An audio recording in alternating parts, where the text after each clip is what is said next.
Welcome दोस्तों। आज हम क्लास 10th हिस्ट्री के पहला चैप्टर के इम्पोर्टेंट ऑब्जेक्टिव क्वेश्चंस को इस वीडियो पर कवर करेंगे।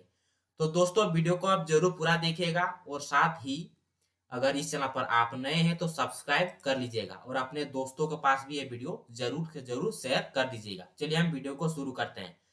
पहला क्वेश्चन है, यूरोप का मरीज किसे कहा जाता था? तो ऑप्शन क्या क्या है? तुर्की को, इटली, इंग्लैंड या फिर फ्रांस। तो यूरोप का मरीज तुर्की को कहा जाता था। ठीक है। नेक्स्ट क्वेश्चन, काबूल कौन था? सार्डेनिया पीडमार्ट का प्रधानमंत्री, सार्डेनिया पीडमार्ट का सम्राट, ऑस्ट्रिया का प्रधानमंत्री या फिर इंग्लैंड का विदेश मंत्री। तो काबूल सार्डेनिया का पीडमार्ट का प्रधानमंत्री था। ठीक है।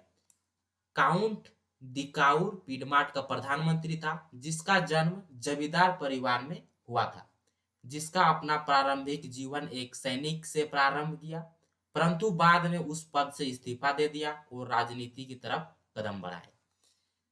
नेक्स्ट क्वेश्चन है, मरियान किस देश के राष्ट्रवाद की प्रतीक थी? ऑप्शन क्या क्या है? फ्रांस, रूस, इटली, जर्मनी। तो इसका राइट आंसर हो जाएगा दोस्तों फ्रांस। ठीक है। मरियान फ्रांस देश के राष्ट्रवाद का प्रतीक थी। नेक्स्ट क्वेश्चन, यंग यूरोप के संस्थापक कौन था? तो यंग यूरोप का संस्थापक मेजीनी था। नेक्स्ट क्वेश्चन है, कार्बोनरी है ऑस्ट्रिया का संगठन, जर्मनी के बिस्मार्क का संगठन, इटली के क्रांतिकारियों का एक संगठन या फिर उपयुक्त में से कोई नहीं। तो कार्बोनरी क्या है दोस्तों? कार्बोनरी है इटली के क्रांतिकारी का एक संगठन। ठीक है। नेक्स्ट क्वेश्चन, 1830 की क्रांति के बाद फ्रांस में किस प्रकार का शासन स्थापित हुआ? निरंकुश राजतंत्र, संघीय शासन व्यवस्था, गणराज्य या फिर संवैधानिक राजतंत्र।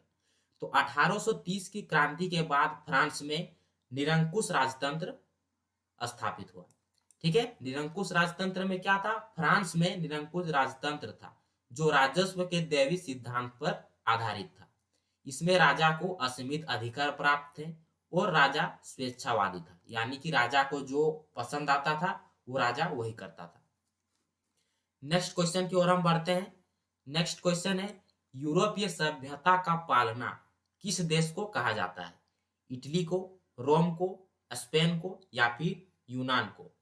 तो यूरोपीय सभ्यता का पालना यूनान को कहा जाता है। ठीक है। Next question, Italy young Italy की स्थापना कब हुई? 1832 में, 1831 में, 1833 में या फिर 1834 में। तो यंग इटली की स्थापना 1831 में हुई। नेक्स्ट क्वेश्चन है, एक्ट ऑफ यूनियन। ठीक है। एक्ट ऑफ यूनियन किस वर्ष पारित हुआ? 1688 में, 1707 में, 1788 में या फिर 1807 में। तो यंग एक्ट ऑफ यूनियन 1707 में पारित हुआ। Option number B right answer हो जाएगा। इटली के एकीकरण का मसीहा कहा जाता है किसे? नेपोलियन बोनापार्ट को, मेजिनी को, काबूल को या फिर गैरीबाल्डी को। तो इटली के एकीकरण का मसीहा मेजिनी को कहा जाता है। ठीक है। हम एक्ट ऑफ यूनियन के बारे में थोड़ा जान ले। एक्ट ऑफ यूनियन वो अधिनियम था जिसके अंतर्गत इंग्लैंड और स्कॉटलैंड दोनों देशों का विलय हुआ और ग्रेट ब्रिटेन के रूप में एक संयुक्त देश का उदय हुआ। एक्ट ऑफ यूनियन 1707 में पारित किया गया, जिसके अंतर्गत यूनियन विद स्कॉटलैंड एक्ट और यूनियन विद इंग्लैंड एक्ट, इन दोनों के अधिनियम के अंतर्गत देशों के सांसदों के प्रतिनिधियों में 22 जुलाई 1706 को एक संधि पर हस्ताक्षर किए गए। एक्ट ऑफ यूनियन का नाम दिया गया इसे। यह अधिनियम 1 मई 1707 को लागू हुआ। इस दिन से स्कॉटलैंड संसद और अंग्रेजी संसद दोनों का विलय होकर ग्रेट ब्रिटेन की संसद का स्थापना हुआ और दोनों देशों का विलय होकर ग्रेट ब्रिटेन नामक एक देश की स्थापना हुई। ठीक है। नेक्स्ट क्वेश्चन की ओर हम बढ़ते हैं।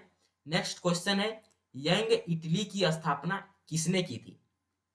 मेरियन ने, बिस्मार्क में, ज्यूसेppe मैत्सिनी ने या फिर उपयुक्त में से कोई नहीं। तो यंग इटली की स्थापना ज्यूसेppe मैत्सिनी ने की थी। ठीक है। ज्यूसेppe मैत्सिनी इटली के राजनेता, पत्रकार तथा एकीकरण का कार्यकर्ता थे।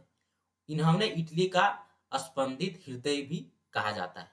इन्होंने 1833 बर्न में यंग यूरोप की स्थापना की और साथ ही इन्होंने 1831 ईस्वी में यंग इटली की स्थापना भी की। यह राजतंत्र के घोर विरोधी थे। ठीक है, नेक्स्ट क्वेश्चन की ओर हम बढ़ते हैं। सेडाओ के युद्ध में किसकी पराजय हुई? प्रसा की, सार्डिनिया की, ऑस्ट्रिया की या फिर नेपुल्स की? तो सेडाओ के युद्ध में ऑस्ट्रिया की पराजय हुई।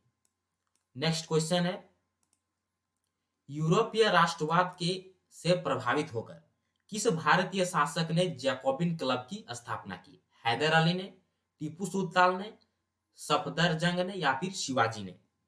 तो इसका राइट आंसर हो जाएगा टीपू सुल्तान ने।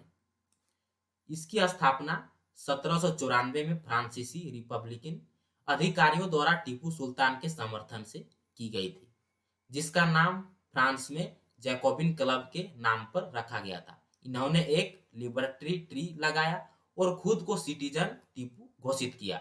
जब मैसूर के जैकोबिन क्लब ने टीपू सुल्तान को एक प्रतिनिधिमंडल भेजा तो बंदूक की सलामी के हिस्से के रूप में 500 मैसूर रॉकेट लॉन्च किए गए।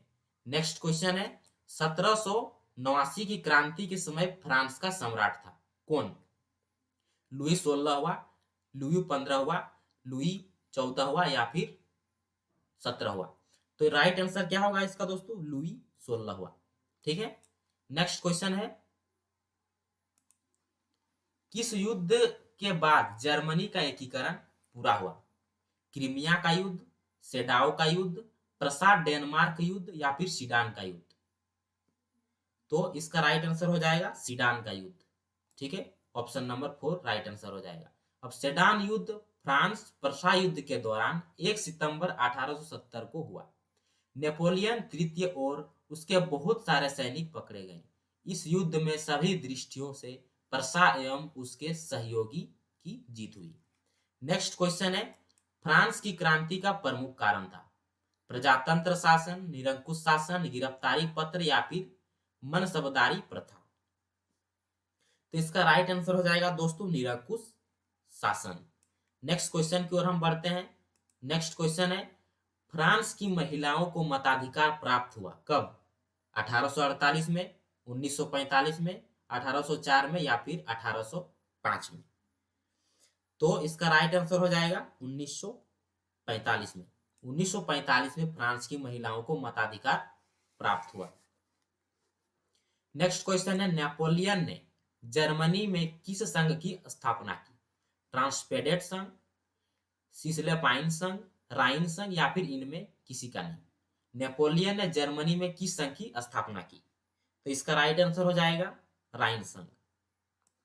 ठीक है, नेक्स्ट क्वेश्चन है, मेजिनी का संबंध किस संगठन से था? लाल सेना, कार्बोनरी, फिलिक, हेटारिया या फिर डाइट? तो मेजिनी का संबंध कार्बोनरी से था, कार्बोनरी संगठन से था। अब नेपोलियन बोनापार्ट के बारे में थोड़ा जान लेते हैं। नेपोलियन बोनापार्ट फ्रांस के क्रांति में सेनापति, 11 नवंबर 1799 से 18 मई 1804 तक प्रथम काउंसिल के रूप में शासक और 18 मई 1804 से 6 मई 1814 तक नेपोलियन के नाम से सम्राट रहा। वह पुनः 20 मार्च से 22 जून 1815 में सम्राट बना। वह यूरोप के अन्य कई क्षेत्रों का भी शासक था। नेपोलियन बोनापार्ट फ्रांस का सम्राट बना था, कब बना था? 1804 में। ठीक है, तो दोस्तों कैसा लगा आपको ये वीडियो? मैं आशा करता हूं कि अच्छा लगा होगा। अगर अच्छा लगा है तो प्लीज लाइक, शेयर और सब्सक्राइब जरूर कर लीजिए। फिर मिलेंगे नए एजुकेशनल वीडियो के साथ। तब तक के लिए थैंक यू।